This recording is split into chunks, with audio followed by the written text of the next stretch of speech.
La direction sécurité civile de la ville de Saint-Étienne a été mise en place aux environs de l'année 2000, tout simplement parce que depuis des décennies, à Saint-Étienne, toutes les actions de sécurité civile et de gestion de crise étaient gérées par le corps communal de sapeurs-pompiers. Ces missions ne relèvent pas forcément des compétences des SDIS, et lorsque la départementalisation s'est mise en place, il a bien fallu créer à Saint-Étienne un service spécifique, contrairement à un certain nombre d'autres communes où il y avait déjà des systèmes qui avaient été mis en place. Donc on a décidé de créer un service sécurité civile qui, bien évidemment, a en charge les problématiques de sécurité incendie, telles que commission de sécurité, maintenance du réseau externe de défense incendie, mais qui a, dès le départ, pris en compte les problématiques de gestion de crise. Ce que j'ai aussi pour habitude d'appeler la gestion du désordre.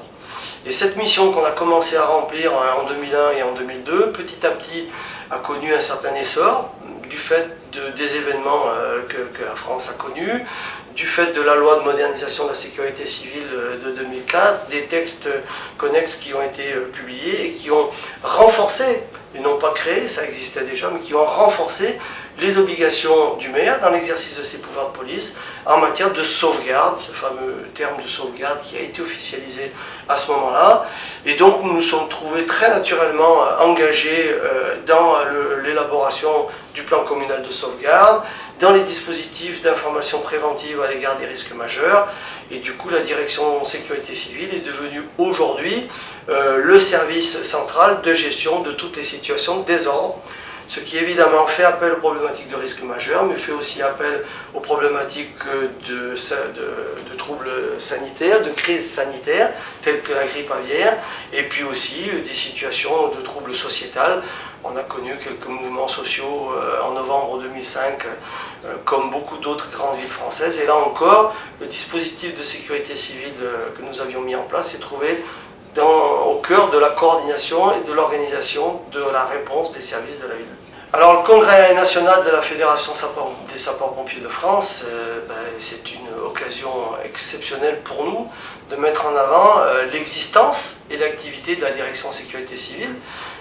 puisque c'est quand même une organisation, une structure qui est un peu particulière par rapport au mode d'organisation des grandes villes. On retrouve très souvent l'ensemble de nos activités dispatchées, réparties sur plusieurs directions, sur plusieurs services. Nous avons centralisé toute cette activité.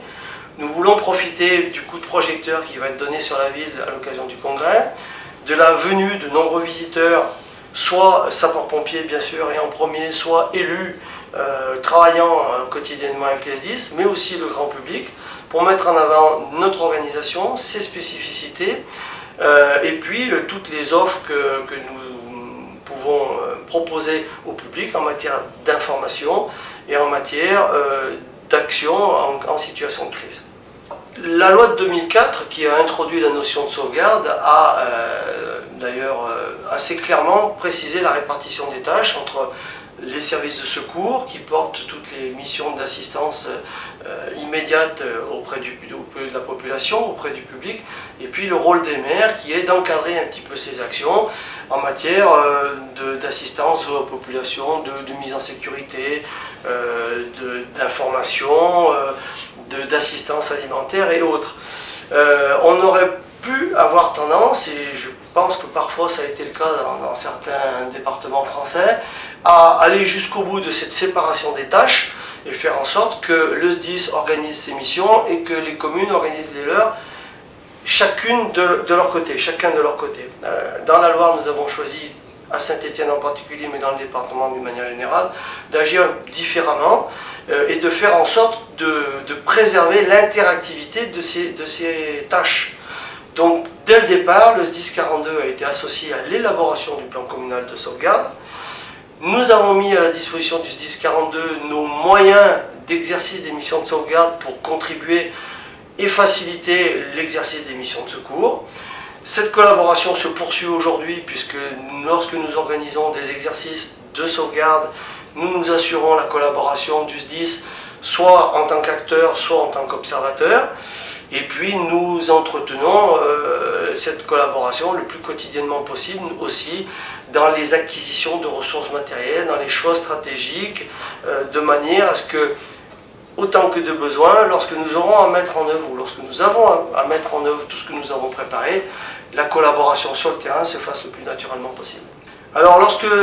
nous avons pris la décision d'organiser et de tenir un stand sur le Congrès national, nous nous sommes posé la question de quels seraient les thèmes qui seraient le support essentiel de notre stand, puisqu'on ne pouvait évidemment pas couvrir l'intégralité de nos missions. Il nous est apparu important, compte tenu des caractéristiques du public qui vient visiter le congrès, sapeurs-pompiers et élus administrateurs du SDIS d'autre part, et grand public d'autre part, de partir sur le thème de l'information sur les risques majeurs, de la sensibilisation aux actions de prévention à l'égard des risques majeurs et des dispositifs d'alerte à la population. À partir du moment où la gestion de l'outil d'alerte à la population venait au cœur de l'activité de notre stand, il était naturellement évident de proposer une collaboration avec Cedralis de manière à faire une présentation la plus technique possible, mais la plus large possible par rapport aux fonctionnalités de notre outil.